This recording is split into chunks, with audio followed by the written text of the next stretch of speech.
Good morning.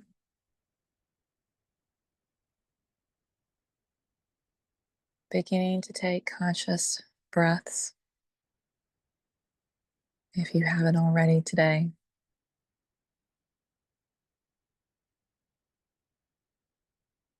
Feeling the movement through your body, this beautiful sacred air.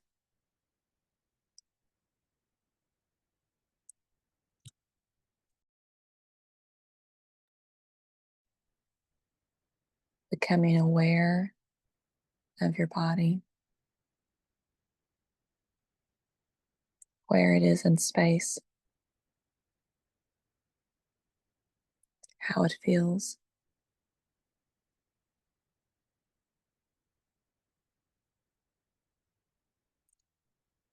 We're continuing the journey of you as the tree.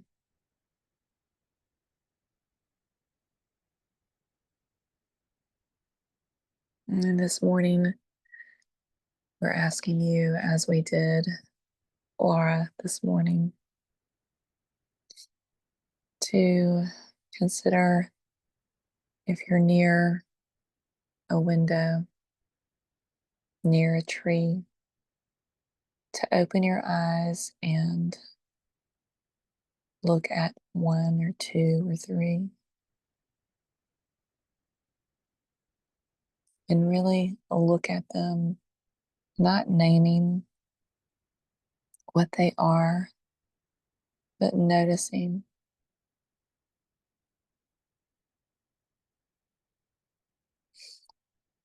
And as we have explored and know, the rings of the tree are this spiral that grows and expands from a seed.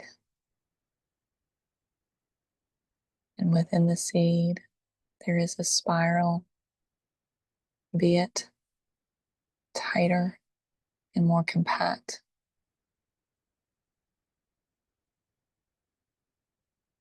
until it's ready to expand outward. This is your beginnings as well.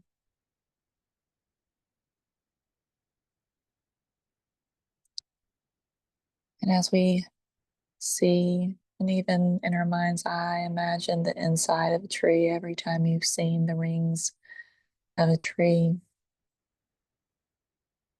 Let's look at these trees in three ways. One, let's say we follow a tree all the way to the top. Say it doesn't have any lower limbs. We go all the way. It's this long, a wide tree, and all the way at the top. Then you can begin to see the branches and how one branch, two branches, three branches, and how it extends out. And of course, then those branches produce more branches, to finally it is, yes, I can create in this world with the leaves and the needles. But we want to bring your attention today to the spiral at the very top. Notice that if we were to cut the tree at the very, very top before the branches go out, the rings are not narrowing. The rings stay expansive and wide. They do not narrow back in to then produce a limb. The rings stay expansive and wide. And there's some energy, some desire on an aspect of a ring or rings.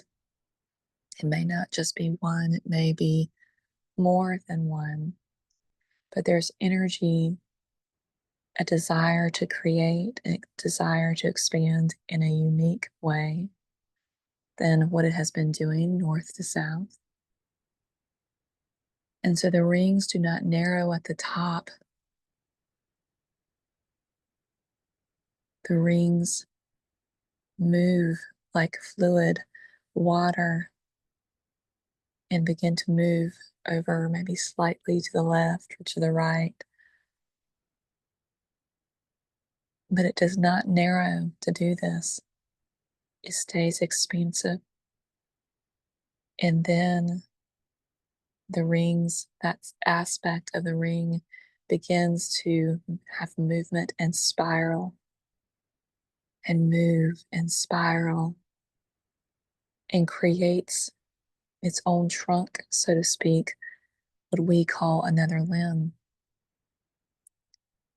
I don't believe a tree would necessarily, in this parable, call it a limb. It would see itself as a trunk. No matter the size, the shape, or the direction. And again, it spirals out.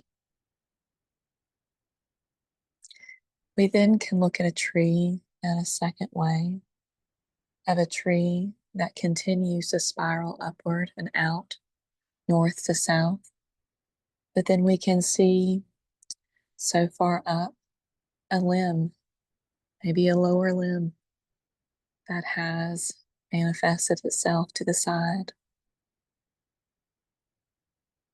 Again, we notice that the tree, the trunk, did not narrow itself to produce that limb on the side.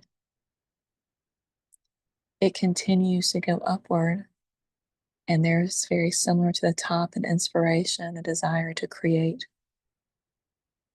And it creates out into another trunk, so to speak. So keeping all that in our hearts, then you can look at trees where they have formed very early on, as we know now,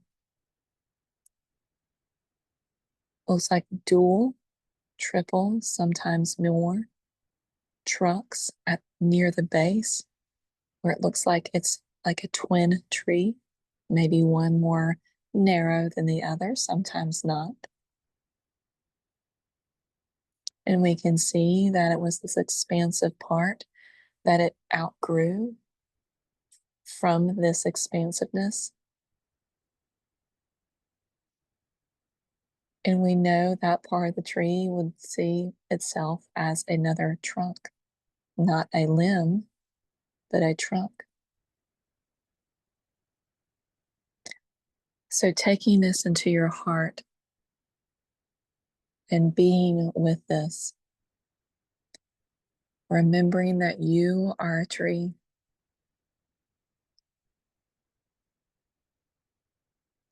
You are not needing or being asked to narrow at any point. It is not your nature.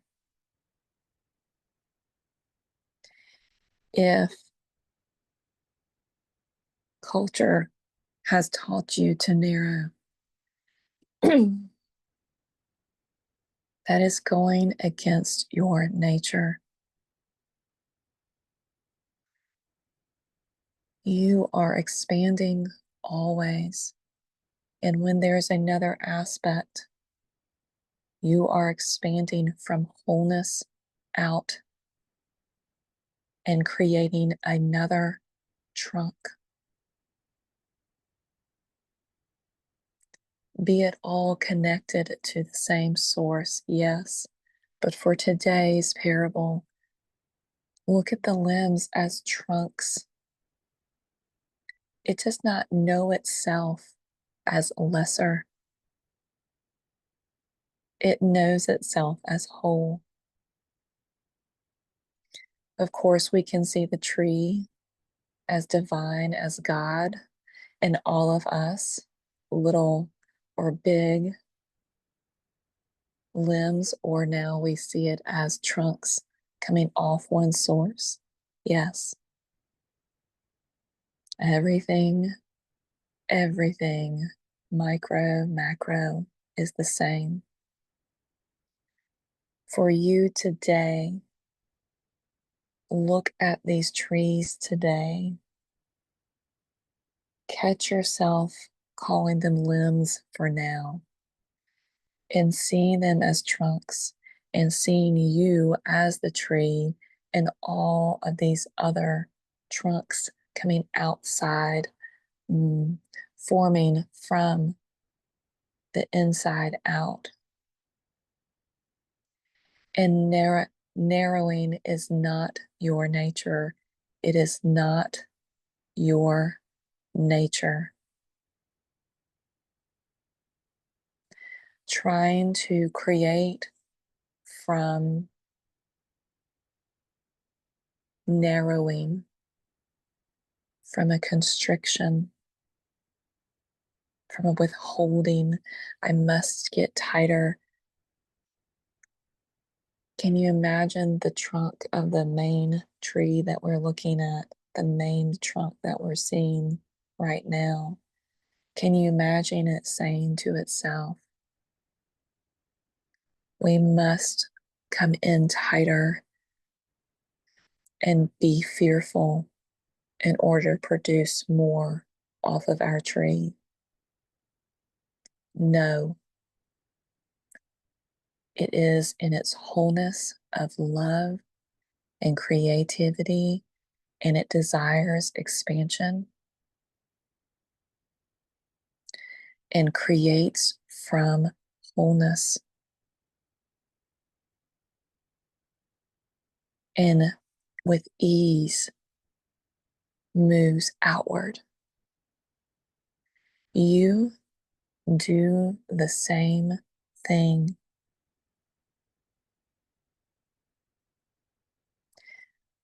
Your creativity, your words, and your thoughts, we ask that you notice constriction, fear,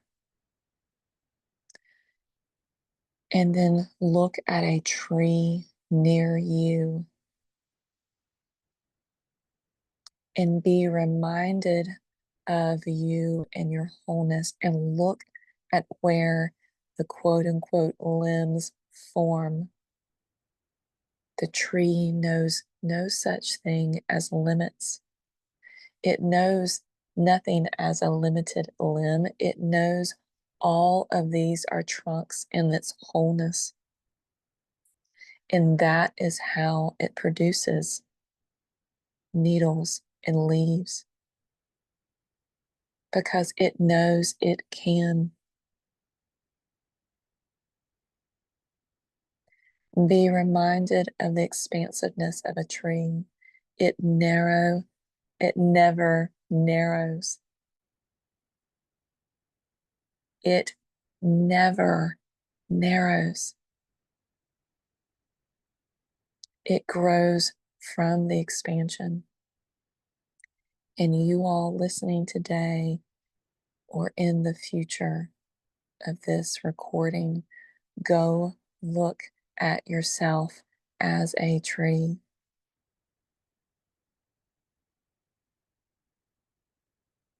See where the tree expands from wholeness. Put your hand on that tree. I am here. I am you. You are me. And allow the tree's knowingness to be yours, and release within the expansiveness of the tree, not from shame, not from guilt that constricts, but from I am here. I am meant to be here.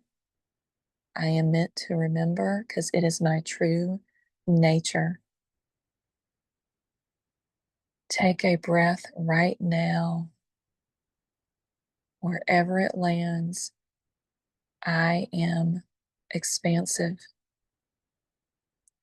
I choose to live, breathe, and walk in this world in my true divine nature. Get curious about the trees today and this week. and know you're being curious about you with so much love, and so it is.